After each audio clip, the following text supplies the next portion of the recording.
Eccomi qua raga, benvenuti a tutti in questa nuova live, spero che si sente l'audio, vediamo se funziona. Perfetto, vedete? Ok, tutto perfetto, ok. Mi tengo l'audio basso così qua non va in feedback e raga, benvenuti a tutti in questa nuova live. Live a sorpresa in questo canale, era un po' che non la facevo, ma era giusto farlo. Avevo fatto precedentemente a questa una live dedicata a sempre video lezioni per l'utilizzo del software di AnyRail. In questo caso invece andiamo a vedere Scarm, che esiste da tanto tempo, ma raga, secondo me è un livello superiore. Però partiamo ovviamente per accontentare tutti e questa è la prima puntata, perché sarà su più puntate, ed è una puntata di base per far partire un po' tutti, proprio livello principiante, come c'è scritto appunto nella miniatura. Bene, comunque benvenuti in questa nuova live, io sono Joe raga. Chi si è abbonato qualcuno? Tiriamo benvenuto. Grazie Frenchy e Sari Jazz Combat, grazie dell'abbonamento base raga, grazie. E ciao a tutti raga, vi saluto velocemente. Vediamo se riesco a farlo, raga, mi sentite tutto ok, ok, andiamo a vedere, perfetto, c'è Mark Vanni, Luca Meini, ciao, Chiara Gamer, ciao Chiara, chi c'è? Jonathan Regazzoni, ciao, quanto tempo ragazzi, stasera siete tornati un po' in tanti, perfetto, sono contento raga, sono contento di tante cose, soprattutto dell'andamento di questo canale che sta andando veramente fortissimo e ne sono fiero. Raga, allora, cominciamo subito, non ci perdiamo in chiacchiere perché abbiamo un po' di cose da fare e vi devo far vedere. Ovviamente adesso voi vedete questa schermata che è diciamo una sorta di base che avevo fatto per un mio test, che visto in 3D sarebbe questo, ok?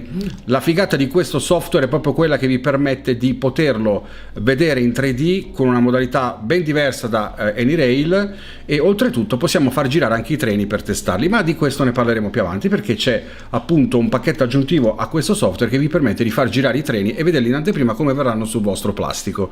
Detto questo raga, perché vi voglio far vedere Scarm? Perché raga, secondo il mio punto di vista, avendolo analizzato in questi giorni, mi sono messo veramente dietro, secondo me è molto meglio di AnyRail. Con questo non dico non usate più AnyRail, anzi AnyRail secondo me lo trovo un'ottima piattaforma software per la gestione degli impianti, ma Scarm ha un valore aggiunto, è molto più semplificato ed è anche molto più dettagliato per quanto riguarda anche la grafica, vi permette di vedere molte più cose in anteprima e creare edifici, mettere altri tipi di oggetti in 3D, mentre con AnyRail non potevi farlo, cioè tu l'unica cosa che vedevi in 3D con AnyRail era soltanto l'armamento dei binari ed eventualmente proprio il fatto stesso che se facevamo delle quote più alte si potevano vedere appunto i tunnel, come in questo caso, tipo questo, e basta, si creavano proprio con l'effetto dell'innalzamento dei livelli del terreno. Detto questo, invece, con questo software di Scarm potete fare veramente tantissima roba che adesso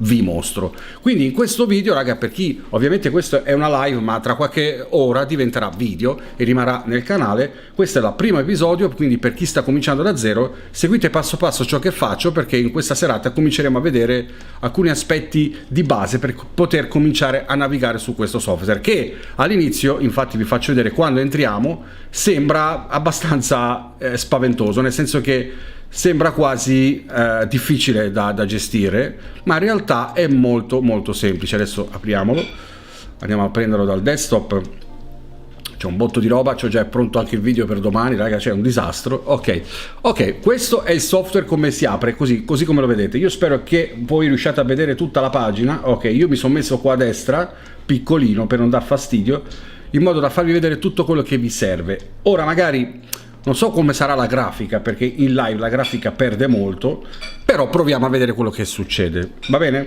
Allora, prima cosa da fare, installate Scarm, alla fine di questa live troverete sotto nella descrizione, vi metterò il link per installarlo gratis, ok? Quindi metterò questo link, potrete andarlo a provare e fate passo passo quello che sto facendo. Raga, fidatevi che è una figata pazzesca. Allora, intanto vedo che c'è un po' di gente in live, vi state scrivendo, magari io non butto subito l'occhio raga perché voglio andare mirato sulla cosa e non volevo cosa state scrivendo. Vediamo un po'. Marcello Tinirello, ciao. Giuseppe Messo, ciao, grazie Marcello, benvenuto. Ciao Chiara, ciao Frenchy, grazie dell'abbonamento nuovamente, grazie. Bene, comunque raga, siamo in 30, sono felice. Se volete scrivere commenti fatelo pure in chat tranquillamente, perché io magari ogni tanto butto l'occhio e vi rispondo. Adesso cominciamo raga, darò attenzione al software, mi metto dietro. Dunque, prima cosa da farvi vedere in alto raga si apre appunto, abbiamo i nostri strumenti, ok? E a sinistra abbiamo la categoria appunto degli oggetti. Partiamo dalla prima cosa, file. Qui in questa sezione troviamo appunto la possibilità di fare un nuovo file, quindi di aprire un nuovo di un nuovo progetto, oppure di aprire progetti esistenti, oppure di salvare quello che stiamo facendo e salvarlo col nome, ok? Oppure poterlo stampare come si faceva anche con AnyRail. Tutto qua. Modifica, abbiamo la possibilità di fare le classiche cose di tutti i software di sempre, quindi copia, incolla, taglia, elimina, ruota, flip, eccetera eccetera. E ora vi spiego passo passo i punti di partenza. Che cosa vuol dire creare piano di base?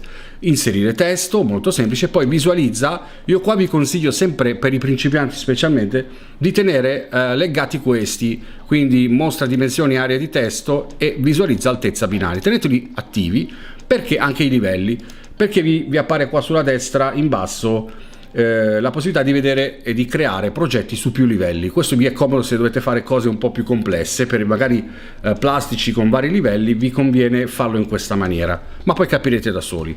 Poi abbiamo la sezione strumenti che vedremo tra poco, e poi gli ampliamenti sono quelle cose che vi ho detto. Il Model Train Simulator è praticamente la piattaforma aggiuntiva che vi viene data gratuitamente con questo software, che vi permette poi di poter far girare i trenini sopra quello che voi disegnate, ok? Quindi voi progettate e addirittura con quell'ampliamento potete testare i treni, come si muovono sul vostro impianto, se avete fatto giusto, se si muovono bene e bla bla bla. Oi Fabio, carissimo, ciao Fabio, ho usato, è stato utilissimo per avere tutti i codici dei binari per fare il tracciato progettato. Grande Fabio. Ciao Auri. Io pensavo fosse premiere, no, è una live stasera sono in live. Allora raga, partiamo. Prima cosa da fare, vi dico subito, se siete dei principianti e volete costruire il vostro plastico, progettarlo, vi consiglio sempre di creare per prima cosa la base di appoggio dove andiamo a lavorare. Quindi presumo sempre che voi sappiate dove dovete fare il vostro plastico, quindi se avete in mente di farlo in uno spazio della vostra casa, in cantina, in solaio, insomma dove volete, però più o meno penso che abbiate già preso le misure dello spazio che avete a disposizione. Quindi se voi avete uno spazio, ora andremo su uno standard ovviamente, facciamo finta, supponiamo sempre le cose di come vogliamo farle, ma ora testeremo una sorta di plastico. Allora la prima cosa che dovete fare è appunto stabilire qual è questa cosa su AnyRail non c'è, per esempio, quindi è una figata pazzesca, vi permette di fare questa cosa. Stabilire appunto l'area di lavoro. In questo caso facciamo finta che voi avete una tavola di legno, e addirittura qua potete pensarlo anche in maniera modulare, cioè facendolo a moduli. Però ora vediamolo come plastico di base, ok? Non ci complichiamo la vita, magari lo faremo nel livello avanzati, parleremo anche di questo. Vediamolo proprio come base, come uno che sta cominciando a partire da zero, ok? Allora, supponiamo che voi avete, questo è un test, uno spazio disponibile per fare il vostro plastico di 3 metri per 1 metro, ok? Quindi viene fuori un bel rettangolo. Come dobbiamo fare per cominciarlo a fare? Vedete, noi abbiamo questo spazio bianco con tutti questi numerini che fanno sembrare una cosa così difficile. In realtà è tutto molto easy, molto semplice. Prima cosa, cliccando col tasto destro sulla parte bianca dello schermo dove ci sono tutti quei puntini, che è la griglia, appare questo menu, questa tendina dove c'è scritto nuovo punto di partenza, crea piano di base, inserisci testo o incolla se avete qualcosa da incollare. In questo caso io devo creare un piano di base, quindi clicco su crea piano di base e a questo punto, avendo cliccato questo, il mouse praticamente creerà delle linee. Quindi cominciamo ad appoggiare il nostro mouse premendo il tasto sinistro, ancoriamo questa linea, vedete? Ok, col tasto sinistro premuto mi muovo così, ok? Se tengo premuto anche CTRL, quindi CTRL, mi dà la possibilità di tenere una linea dritta, quindi me la fa lavorare dritto, mi facilita il lavoro di non andare storto. Se invece lascio CTRL, praticamente posso muovere la linea come voglio, ok? Allora, supponiamo che dobbiamo fare una tavola dritta da 3 metri per 1 metro, CTRL, quindi CTRL, andiamo a allungarci per 3 metri. Dove si vede la misura, ragazzi? Sotto in basso, non so se nella live si vede, ma sotto in basso c'è scritto piano di base P1X 264 e bla bla bla, ci sono gli assi, diciamo. In questo caso muovendo si vede che si muove la metrica in basso, quindi la larghezza è quella che vedete muoversi in questo momento. In questo momento è calcolato in millimetri, quindi in questo momento siamo a 2670 millimetri, quindi a 3000 millimetri, ovvero 3 metri, ci fermiamo. Tac, ho sbagliato. Allora, mettiamo CTRL, teniamo una bella striscia dritta a 3 metri, ok, clicco col tasto sinistro e quindi ho creato la linea 1, quindi l'ho bloccata, ok, col tasto sinistro. Poi facciamo la parte orizzontale, quindi scendiamo sempre tenendo CTRL e scendiamo, abbiamo detto di 1 metro, ok, quindi a 1 metro circa, ora lo sto facendo approssimativo, ok, tasto sinistro, e poi andiamo da quest'altra parte altri 3 metri più o meno, ok, e poi andiamo a chiuderlo qui, ok, sempre col tasto sinistro. Fatto. A questo punto cliccate sinistro 2 volte e vi si apre il rettangolo che abbiamo creato. Questo rettangolo che abbiamo creato è una sorta, come se voi aveste creato la vostra tavola di legno dove volete lavorare, oppure di polistirolo, insomma quello che vi serve per appoggiare il vostro plastico, da 3 metri per 1 metro. Andiamola a vedere in 3D. Clicchiamo il tasto in alto qua, ragazzi, 3D, e ci appare il nostro terreno, già la nostra tavola, che possiamo muovere ovviamente in 3D come se fossimo sul Blender, ok? Quindi muovendo il mouse, tenendo il tasto sinistro, facciamo questi movimenti, ok? E muovendo la rotellina del mouse zoomiamo avanti e indietro fino ad andare proprio nel terreno, ok? Se invece clicchiamo la rotellina, la teniamo premuta, ci muoviamo in questa maniera orizzontale o comunque in profondità o in avanti, ok? Molto molto semplice. Fatto questo, noi abbiamo realizzato la nostra tavola di lavoro e fin qui tutto semplice, ok? Intanto, se volete fare domande, scrivetemele qua sotto, se riesco vi rispondo, che possono essere utili per chi guarderà questo video tra 6 anni, magari farà la stessa domanda che volete farmi voi e già trova la risposta online. Allora, fatto questo, io ho creato la tavola di lavoro. Ora devo crearmi il mio primo plastichino, quindi devo crearmi dei progetti. E che cosa succede? Ho a disposizione sul lato sinistro un'immensità di scale, ok, del settore del modellismo ferroviario. In questo caso, vedete, ho l'H0, scala G, scala H0E, scala 1, 2, il Lego addirittura, scala N, scala 0 e così via, scala TT, Z, insomma tutte le scale disponibili. In più, se noi clicchiamo qua sotto, abbiamo degli oggetti che possiamo usare, che sono le lampade, i segnali. Addirittura in questo caso, fortunatamente, raga, stranamente Scarm ci offre anche i segnali in stile italiano, ok? E addirittura ci sono i segnali stradali, quelli proprio per le strade, quindi non ferroviari, per creare appunto il nostro layout anche in europei, e comunque ci sono anche le segnaletiche italiane. Bellissima sta cosa. In più ci sono i vari simboli e varie cose che possono essere alberi e strade, ok? Quindi possiamo noi simulare il nostro plastico per vedere più o meno come viene. Questa cosa a cosa ci serve? Ci serve proprio a non spendere eventualmente soldi, non buttar via soldi in materiale costoso, perché sapete che il materiale del modellismo ferroviario costa veramente un botto, e quindi onde evitare, diciamo, dispersioni economiche inutili, uno si crea un progetto gratuitamente con un chiaro, ben e preciso modulo da vedere e progetto da poterci lavorare sopra, ed è possibile anche modificarlo in un secondo momento, finché poi a quel punto, quando l'abbiamo realizzato, possiamo finalmente fare i nostri acquisti, perché il software ci dirà dopo come scaricare tutti i codici dei binari che ci serviranno, quindi addirittura ci darà la metrica di tutto l'impianto e quali binari ci serviranno, quindi vi potrete fare già un preventivo da soli per quello che saranno gli acquisti che dovrete fare. Detto questo, abbiamo una cosa bella, le figure in 3D, queste sempre sul lato sinistro, che sono proprio una cosa che secondo me aiuta moltissimo la realizzazione del plastico, perché le figure vi permettono di avere il cerchio, il rettangolo, il poligono,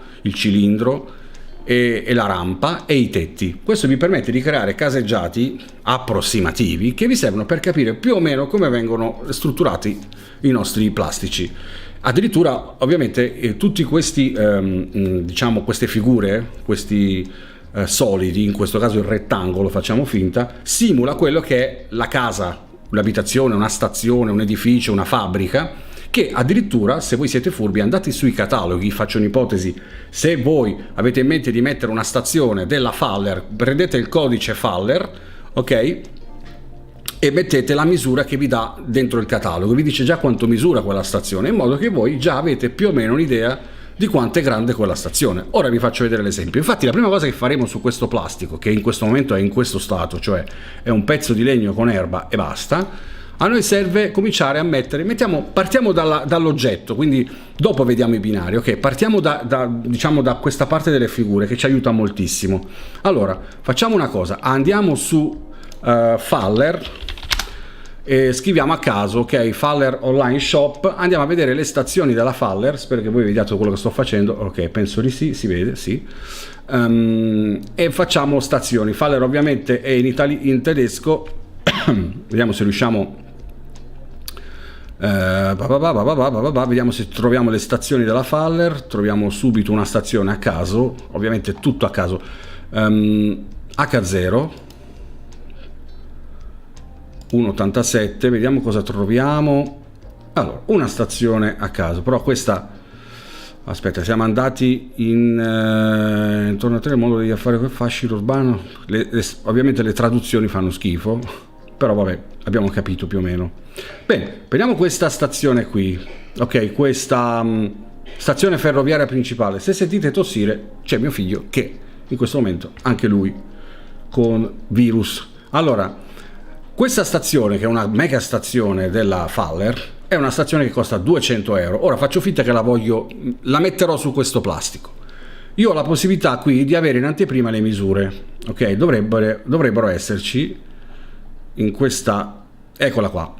Illuminazione no, non sono le misure, scarica, eccole qua, dimensioni 900 x 284 x 280, quindi questa stazione ragazzi è grande, larga 90 cm, quindi 900 qui è già rapportato in millimetri, quindi ci aiuta notevolmente questa cosa, 90 cm x 28 x 28, quindi questa stazione è grande 90 cm di larghezza, l'altezza è 28 e la larghezza 28. Cosa facciamo? Quindi abbiamo capito che le misure sono queste, questa sarà la stazione che metteremo. Benissimo, andiamo a simularla nel plastico. La mettiamo più o meno qui in questa zona, quindi clicco su rettangolo, creo il mio rettangolo, ok? Eccolo qua. E metto, vedete qua mi appare in posizione verticale altezza. Voi sull'altezza mettete 280 mm. Ok? Il colore, mettiamo un colore giallastro per rappresentare la stazione. Io sono daltonico, non so che colore ho preso qua, ok, questo è il colore dell'edificio, e qui sotto andiamo a legare su aggancia al terreno, ok. In questo caso io ho creato un rettangolo che adesso vediamo in 2D, giallo, più o meno giallo, arancione, adesso non lo so raga, lime, lo sapete che io sono daltonico, che so già di certo che è largo, che è alto 28 cm, però vi ricordate cosa c'era scritto come misura qua? C'era scritto 900 x 284, quindi cosa facciamo? Io ho la larghezza di questa stazione, la posso creare da qua, quindi mi aiuto con CTRL, CTRL, mi sposto e sotto ho la metrica, vedete, della misura, quindi devo portarla a 900, perfetto, di larghezza per 280 di larghezza, così ho la certezza di aver fatto la stazione più o meno reale. Questa è la misura realistica di questa stazione. Se la voglio spostare, clicchiamo sopra di esso, tasto destro e muovi, perché tanti sicuramente impazzeranno all'inizio e non riescono a muovere gli oggetti. Bisogna far così, andate su tasto destro, si apre la tendina, muovi, e a questo punto potete muoverlo dove volete. Lo posizioniamo più o meno qui. Questa è la stazione, facciamo finta che qua viene la stazione, ok? La metto qua e ho fatto il solito. Andiamola a vedere in 3D e vediamo cosa sta succedendo. Abbiamo la nostra stazione appoggiata, che è quella, vedete, questa stazione è grande 900 mm, quindi 90 cm, che ha già preso un terzo del nostro plastico, perché il nostro plastico in questo caso è ovviamente del tutto diciamo di invenzione casuale, misura 3 metri, ok, abbiamo detto, l'abbiamo messo proprio in mezzo. Questa è la stazione. Come faccio a capirlo che poi è la stazione? Io ci clicco sopra e gli aggiungo il tetto anche per far sì che vada sopra. Quindi cliccate sul solido che abbiamo creato, andate sulla sigla che c'è qua a sinistra, sul simbolo del tetto, cliccate sopra e ce l'ho andato a mettere. Vedete, abbiamo creato anche il tetto della stazione. Questo edificio in questo momento rappresenta la vera, realistica altezza di questa stazione, così com'è fabbricata dalla Faller. E addirittura, se voi volete, cosa fate? Mettete per ricordarvi qual è la stazione, quindi è la Faller, codice, questo che codice ha, il codice, che codice ha questa stazione della Faller? Ah, il codice 11, stazione 10, ok.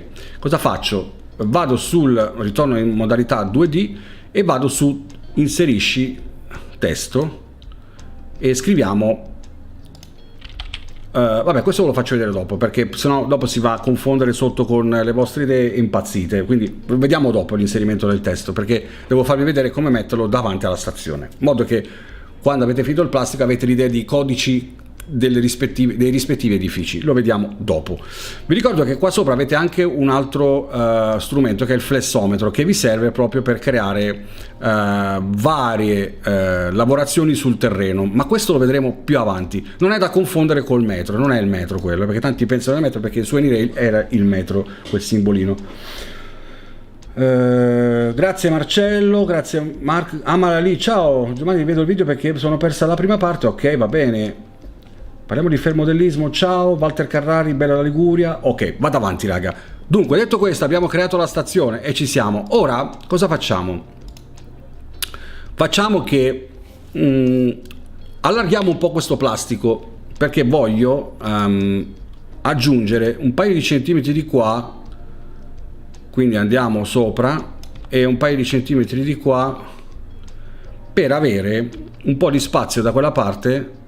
Questo giusto per semplificarci la vita, per mettere una strada da questa parte. Come facciamo a mettere le strade? Sul lato sinistro, ok raga, sul lato sinistro, qua dove c'è scritto figure, abbiamo questo pannello dove ci sono varie cose. Nella sezione oggetti, l'ultima in basso, c'è praticamente questa Roads, Basic Road Section. Cliccate su di esso e vi appaiono le strade disponibili per questo software. Sono varie strade, ci sono le autostrade, doppia corsia, le solite cose. Ora io metto una semplice strada, tipo questa qua, ok? Che la voglio mettere davanti alla stazione, una strada di città.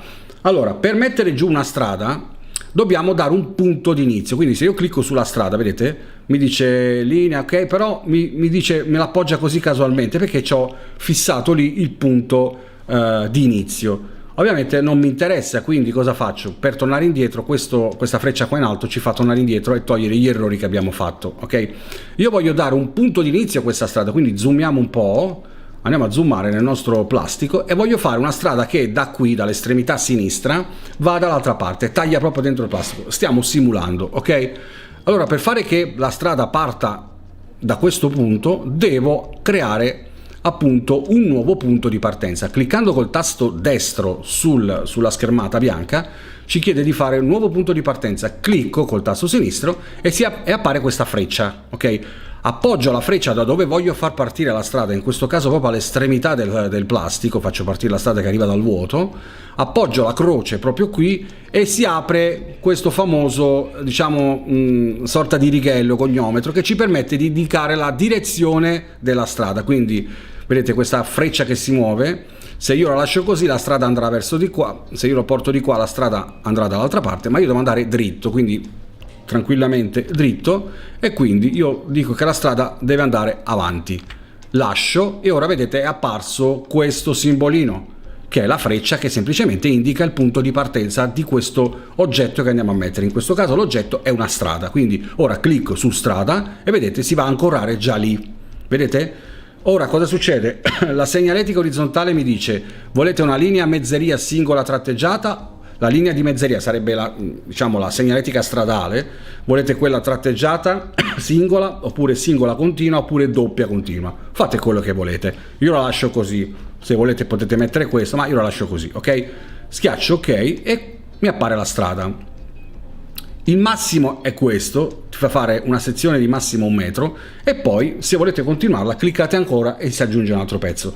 Cosa da notare? Qui appaiono delle freccette di colore rosso, credo, con dentro un simbolo che è lo 0. Questo vi permette da quel punto di poter regolare le altezze in millimetri, ok?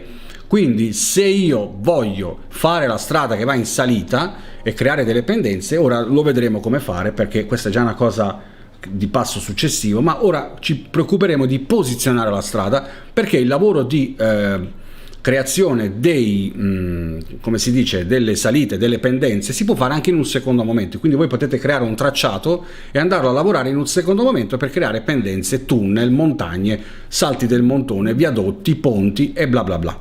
Allora, detto questo, io posiziono questa strada dritto aiutandomi con CTRL, ok? E poi cosa ho fatto? L'ho posizionata. Se io voglio mettere un'altra di strada, non faccio altro che schiacciare ancora qua, lui mi dà il continuo, vedete? Lo pensa già come continuo e vado avanti di qua. Poi mi sposto, schiaccio ancora strada e mi dà ancora il continuo, ok? E la porto fino a dove posso, ok? Finisce qua. Tasto destro, ho finito. Adesso cosa è successo? Ho creato la strada davanti alla stazione più o meno. Andiamola a vedere in 3D. Ok, vedendola in 3D abbiamo creato la strada che diciamo arriva davanti, più o meno davanti alla stazione, questa qua. Qua poi davanti all'entrata della stazione potete divertirvi a mettere piazzali, parcheggi, tutte queste cose qua. Ok, io ho fatto una strada di esempio che arriva alla stazione. Ok, ora possiamo anche decidere di spostarla, potete fare anche tutto in un secondo momento, potete girarle, eccetera eccetera. Adesso tieni chiuso di là, grazie. Adesso vi faccio vedere poi come posizionare, alla stessa maniera di come ho posizionato questa strada, un semplice, che ne so, una semplice lampada stradale. Qua ci sono le lampade, ok? E ci sono vari lampioni che potete testare, ok? Ne prendo uno a caso, ci sono di varie misure, adesso io ne prendo uno così a caso e l'ho posizionato qui, me l'ha messo qua di default, però poi dopo voi potete muoverlo e metterlo tipo davanti alla stazione. Qua facciamo qua, ok? Andiamo a vedere in 3D questo faro come è fatto, vediamo un po'. Eccolo qua, è un faro di quelli, un lampione, ok? Vedete? E in questo caso, a differenza di AnyRail, questo lampione ci appare qui davanti, ok? Vi voglio ricordare che poi potete fare lo screenshot dei vostri lavori schiacciando sulla macchina fotografica che c'è qua in alto, in modo poi da fare la fotografia. La fotografia viene senza questi puntini, ok? Questi quadrati, perché queste sono le griglie che vi permettono di lavorare. In questo caso farete la foto solo del layout ed è molto bella questa cosa. Qui ho creato un faro, vedete, l'ho messo qua e lo vedete, si può vedere, quindi avere l'idea di dove mettere i fari, dove mettere i segnali, i semafori, ed è una cosa molto molto yeah. Detto questo, posso fare la stessa cosa anche con un'altra cosa importante che può essere figure. Andiamo in oggetti e andiamo a vedere gli alberi. Gli alberi ci sono diverse dimensioni, ok? Prendiamo tipo l'albero di taglia S, anche questo clicco sopra col sinistro e poi col destro apro la tendina e metto quest'albero qua. Voglio fare il copia e incolla, posso farlo tranquillamente, faccio copia, incolla e incollo un altro albero, lo sposto, muovi, perché si va a posizionare sopra l'altro, vedete? Quindi faccio ancora incolla, si va a posizionare sempre qui, muovi e lo vado a prendere, lo sposto. Adesso ho messo 3 alberi, andiamo a vedere come sta venendo, 3D, e ho messo 3 alberi, così posso vedere il posizionamento di questi alberi. Quindi abbiamo visto strade, alberi, lampioni, caseggiati, ma ora dobbiamo appunto vedere i binari, ok? Io vi faccio vedere i binari, però poi sui binari ovviamente, che è la parte diciamo più importante di tutto quello che stiamo dicendo, proprio perché si parla di ferrovie, su quella poi faremo poi un dettaglio specifico per capire come lavorare, come tagliare i binari, come fare le pendenze e tutti questi lavoretti qua. Infatti adesso andiamo a vedere come mettere giù il primo binario, vi faccio vedere questo, e si trova sempre qui. Quindi qua andiamo, ovviamente stiamo lavorando in scala H0, quindi il mio binario sarà H0, quindi vado scala 1,87 e ci sono un botto, come potete vedere, di marche di binari scala H0. C'è la Atlas, la Beckman, Flashman, la Asian, la Joef, Kato, Luna, Marklin, Meano, Peco, Pico e bla bla bla. Quindi io in questo caso scelgo la mia amatissima Pico Track System modello A e mi appare sulla sinistra il mio catalogo di tutti i binari della Pico. Quindi cosa faccio? Prendo il primo binario e lo voglio buttare dentro, anche se io ora schiaccio sul binario col tasto sinistro mi dice punto di partenza non selezionato, perché dice dove lo devo mettere sto binario che non mi è segnato dove devo metterlo, e giustamente gli dobbiamo dire dove dobbiamo metterlo e facciamo la stessa cosa che abbiamo fatto prima.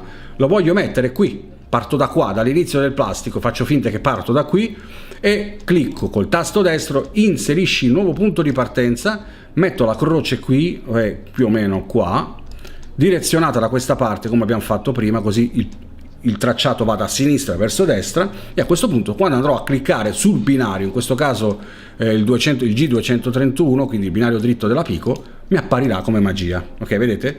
Già anche qui c'è il codice G231, abbiamo qua le pendenze. Ora vi faccio vedere, se clicco ancora su G231 continua all'infinito a aggiuntare binari, come se ci fosse qualcuno che al posto nostro si diverte ad agganciarli, e lo porto fino alla fine. Ok, boh, lo lascio lì, scusate.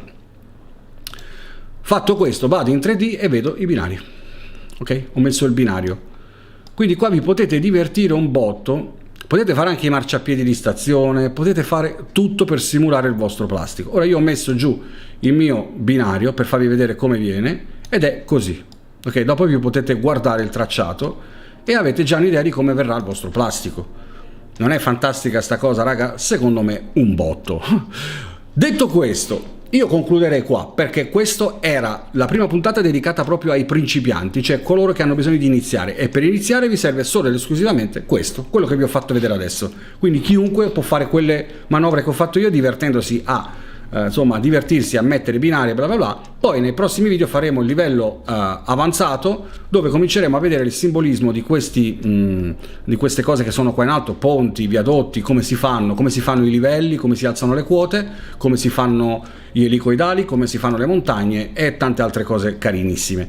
E questo ovviamente lo vedremo nel prossimo video. Ovviamente quando voi vi siete stancati, dovete salvare il vostro lavoro, qua a sinistra cliccate su file, salva con nome. In questo caso io dirò lavoro per YouTube, e lo salvo, schiaccio salvo, e lui mi ha salvato il progetto. Ok, dopodiché possiamo rientrare, lo troveremo sul desktop salvato, e lo troverete sempre pronto così com'è, e divertirvi a guardarlo in 3D, che in questo caso è così.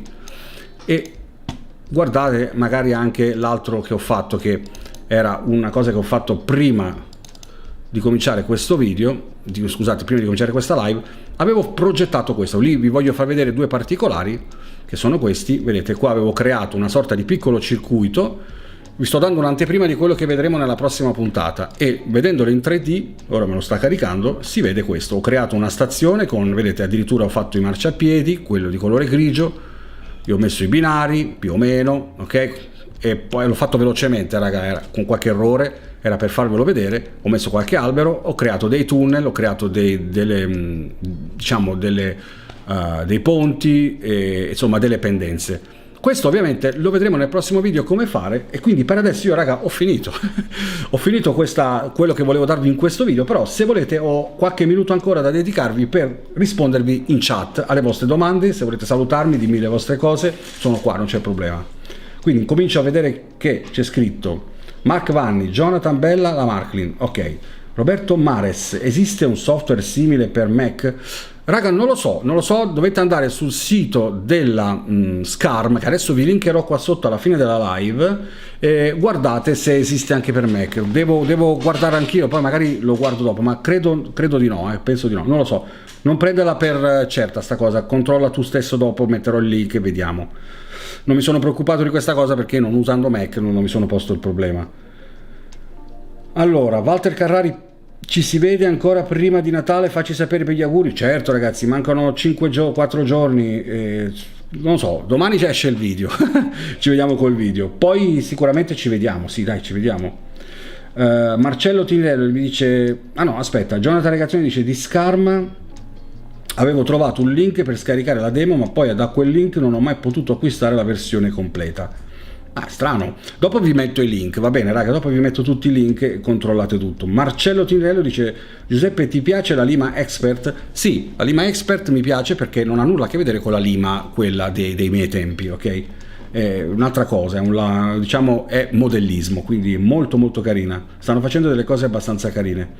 Fabio, quello in N tutto digitale con centrale su 1500x800, quello in H0 oltre 5 metri per un garage, per uno in garage. Ah, stai rispondendo a qualcuno, ok. Auri dice, ok Gio, ora mi rivedo la live anche perché ho abbastanza tempo prima di andare a letto. Ok, grazie Auri. Mark Vanni, bellissimi plastici che hai fatto. Che fai Fabio? Ah, state parlando tra di voi, va bene. Roberto Mares dice ho guardato ma non lo fanno. Ah, ok, bene, quindi sappiamo in anteprima che chi guarderà sto video per il Mac, mi spiace, non lo fanno. Ciao Pino, ma questo è il base? In che senso? Il base nel senso, sì, è scarma, è così, non c'è una versione superiore. Questa è la versione che poi io ho chiamato la live per principianti, ma poi ci saranno altri video dove farò vedere le cose avanzate. Diciamo che dietro a questo software avete una cosa fighissima che sono gli ampliamenti. In questo caso io ne ho scaricato già uno che è Model Train Simulator, che vi farò vedere in un altro video, dove vi permette non solo di guardare il vostro plastico in 3D, ma addirittura di poterlo di poter posizionare i treni sopra per testarli, per vedere come girano. Insomma, è una cosa abbastanza carina. Magari non serve, cioè nel senso che alla fine non serve, però è carina come cosa, è gratuita oltretutto. Luca Danchili, tutto bene, grazie, sì, grazie Luca, spero anche tu. Giusto, quanto misura il plastico? 3 o 4 metri? In questo caso, nel plastico che stavamo costruendo prima, ho creato una cosa di fantasia che era misura 3 metri per 1 metro circa, per 1,20 metri, una roba del genere, ma era una cosa così, a caso, ok? In H0. C'è anche la versione a pagamento. Certo, Massimo, la versione a pagamento è quella che se tu poi devi fare grandi cose e ti devi strutturare grandi plastici e hai bisogno di tanta roba, a quel punto, fino a un certo punto, non paghi. Quando superi un certo limite di materiali e cose che utilizzi nel tuo layout, nel tuo lavoro, ti dirà sicuramente che hai superato il limite di, diciamo, di giga che puoi usare di scaricamento file degli oggetti, e a quel punto ti dirà se vuoi andare avanti devi comprarlo. Costa circa $40, una cifra veramente bassa, ma fidatevi che ne vale la pena. Non ho sponsor, non sto sponsorizzando nessuno, non mi danno niente, non li conosco neanche, ma vi posso consigliare questo software perché secondo me è molto molto utile per chi deve crearsi dei progetti in maniera freelancer. Questo è il massimo. Auri, c'ho una domanda riferito all'app, ma è la stessa sia per PC fissi sia per i portatili? Scusa domanda. No, questa la puoi usare sia per PC fisso che per portatile, ovviamente non Mac, come abbiamo saputo da poco. Marco Van dice ok Gio, 3 metri per 1,20 metri, grazie mille, prego, figurati. Bene raga, io direi che mi stacco perché mi sta aspettando una pizza che ho ordinato, non è che ho ordinato, che mi hanno fatto e devo andarla a prendermela. Quindi raga, io vi ringrazio per avermi guardato fin qui, grazie per chi ha assistito a questa live, per chi ha donato. Vi ricordo che se volete supportarmi trovate i link qua sotto di Amazon, addirittura ho aperto un negozio su Amazon con le categorie. Se comprate da quel negozio qualsiasi cosa, o anche attraverso il mio link qualsiasi cosa, anche un aspirapolvere, anche un fermacapelli, anche la pasta integrale, quello che volete, a voi non cambierà nulla, ma a me arriverà una piccola percentuale che mi permetterà di reinvestirla in questo canale. Bene, grazie per avermi guardato, ci vediamo alla prossima, un abbraccio a tutti e ci vediamo sicuramente prima di Natale, non vi preoccupate, va bene? Un abbraccissimo e saluti a tutti, Auri, Fabio e tutti quanti. Dai, ciao Walter, ciao a tutti, ciao.